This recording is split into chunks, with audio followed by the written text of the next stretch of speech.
नमस्कार, मैं हूं राहुल शर्मा। आप देख रहे हैं नेक्स्ट 9 न्यूज और आज हम अपने प्रोग्राम में बात करने वाले हैं बंगाल चुनाव की। दरअसल अपने दर्शकों को यहां हम बता दें कि बंगाल में होने वाले विधानसभा चुनाव से पहले पश्चिम बंगाल की मुख्यमंत्री ममता बनर्जी के सामने तमाम चुनौतियां हैं।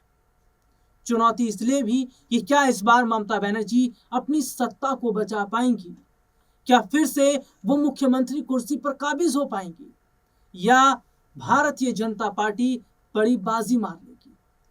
दरअसल बंगाल में अभी तक देखा जाए तो जिस तरीके से बीते काफी समय से राज्य के अंदर ममता बनर्जी ने जो पकड़ बनाकर रखी है, वोटर्स के साथ जिस तरह से उनका जुड़ाव है, उसको तोड़ पाना इतना आसान नहीं है, क्योंकि ममता बनर्जी बंगाल की जड़ से जुड़ी हुई हैं। हालांकि भारतीय जनता पार्टी ने लाख कोशिश की पहले के चुनावों में भी, लेकिन उतनी सफलता उनके हाथ नहीं लग पाई। यही वजह है, ये कहा जा रहा है कि इस बार तमाम चुनौतियों का सामना जहां भारतीय जनता पार्टी को भी करना पड़ेगा, तो दूसरी तरफ ये चुनौती ममता बनर्जी के सामने भी है। दरअसल अपने दर्शकों को बता दें कि बंगाल चुनाव से पहले भारतीय जनता पार्टी की तरफ से नेताओं की जो प्रतिक्रिया आ रही है, जहां वो खुलकर ये बोल रहे हैं कि बंगाल में इस बार तस्वीर पलटेगी, खुलकर ये बोल रहे हैं बंगाल में इस बार बदलाव होगा, बंगाल में इस बार हिंदू जो है स्थिति जो है वो नजर आएगी, सनातन की जीत होगी, हिंदुओं की जीत होगी।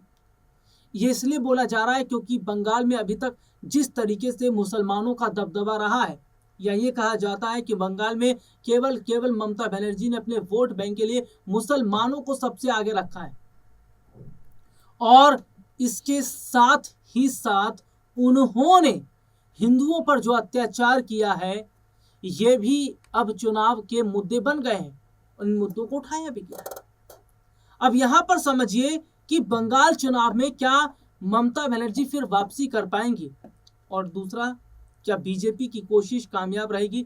तो सबसे पहले देखिए ममता बनर्जी की बात कर लेता हूं। तो ममता बनर्जी इन दिनों डरी हैं, घबराई हुई हैं, इसलिए क्योंकि एसआईआर के जरिए बड़ी संख्या में लाखों लोगों के वोट काट दिए गए हैं, जैसा बिहार चुनाव के दौरान देखने को मिला। बिहार चुनाव के दौरान जिस तरीके से वोटर्स के जो नाम हैं, उनके नाम को हटा दिया गया था, वोटर लिस्ट से उनके नाम को काट दिया गया था, ठीक वही एसआईआर की प्रक्रिया बंगाल में हुई, जिससे ममता बनर्जी छटपटा गई, और उनकी छटपटाहट साफ नजर आई है।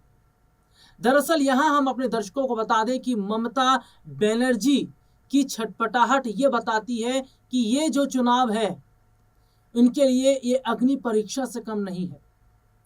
हालांकि ममता बनर्जी ने चुनाव आयोग पर गंभीर आरोप लगाए, सरकारी एजेंसियों पर भी गंभीर आरोप लगाए, जिसमें उन्होंने कहा कि उन्हें डर है कि चुनाव में मशीनरी का गलत इस्तेमाल हो सकता है, चुनाव में जो है गलत तरीके से काम हो सकता है, और तो और ये तक भी कहा जा रहा है कि ईवीएम से छेड़छाड़ हो सकती है। तमाम चीजें कही जा रही है। ये खुलकर ममता बनर्जी की तरफ से कहा जा रहा है कि जो सरकारी अधिकारी हैं, जो सुरक्षा एजेंसियां हैं, वो गलत तरीके से काम कर रही हैं।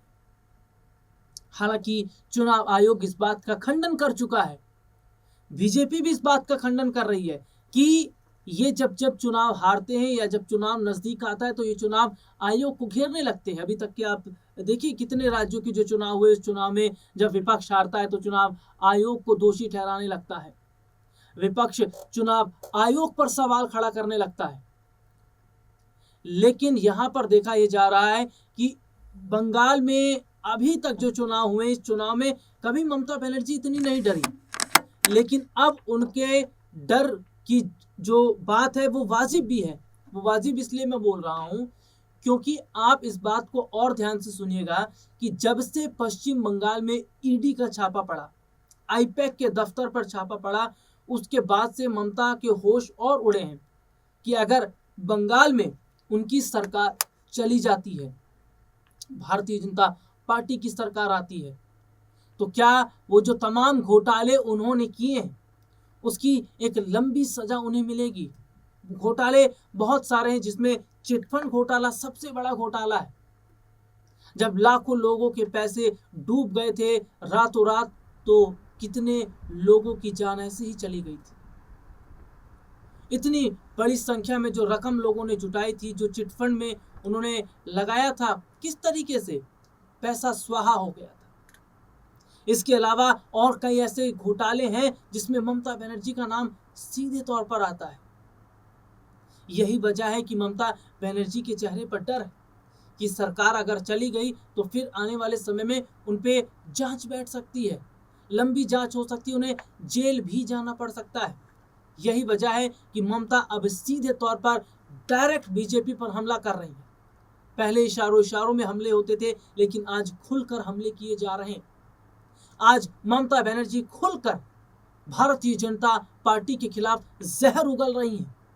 आज खुलकर मोदी और शाह को घेर रही हैं। तो जवाब में बीजेपी के नेताओं की भी प्रतिक्रिया आ रही है। बीजेपी के नेताओं का भी ये कहना है कि ये सिर्फ और सिर्फ ममता बनर्जी का डर है और कुछ नहीं। ये ममता बनर्जी की बातें इसलिए हैं क्योंकि ममता आज डरी हुई है, घबराई हुई है, क्योंकि उन्हें पता है कि अगर घोटालों की फाइल खुल गई और सामने आ गया तो बहुत कुछ फिर जनता के सामने आएगा। हालांकि बंगाल की जनता ये तय करेगी कि इस बार सत्ता में किसे बिठाना है, लेकिन इस बार ममता बनर्जी का जो सीधा सामना है वो शुवेंदु अधिकारी से है। ये वही शुवेंदु अधिकारी जो एक वक्त में ममता के साथ रहते थे, या ममता के साथ थे, ममता के राइट हैंड थे, लेकिन आज ममता के खिलाफ चुनावी मैदान में है, उसी सीट से चुनावी मैदान में जिससे ममता चुनाव लड़ रही है। जी हाँ, भवानीपुर की बात कर रहा हूं। और ये सीट अब हाई प्रोफाइल हो गई है। क्या भारतीय जनता पार्टी ने जो शुवेंदु अधिकारी पर दांव लगाया है वो कामयाब होगा? हालांकि ममता बनर्जी को तोड़ना इतना आसान नहीं है, क्योंकि मैं ये बात शुरू में कह चुका, क्योंकि वो जड़ से जुड़ी है और जो पकड़ उन्होंने बंगाल के अंदर बना ली है उसको तोड़ पाना इतना आसान नहीं है। लेकिन भारतीय जनता पार्टी जो हिंदुत्व की जो बात कर रही है, जो बात सनातन की कर रही है, इसका बड़ा फैक्टर बहुत ज्यादा असर दिखता नजर आएगा। ऐसे ही नहीं, बंगाल के अंदर कई बड़े बदलाव कर दिए गए, कई बड़े अधिकारियों के ट्रांसफर कर दिए गए। यह तक पता चला कि जो ममता बनर्जी के शह पर काम करते हैं उनको फौरन वहां से हटाया गया, दूसरे स्टेट भेज दिया गया, क्योंकि बीजेपी इस बात को समझती थी कि अगर वो रहेंगे तो ममता के शह के अनुसार काम करेंगे। लेकिन ये बीजेपी की बड़ी स्ट्रैटेजी है। अब बंगाल चुनाव में क्या ममता सत्ता बचा पाएंगी, ये देखना रहेगा। आज के इस प्रोग्राम में इतना ही, फिर मुलाकात होगी। इजाजत दीजिए, नमस्कार।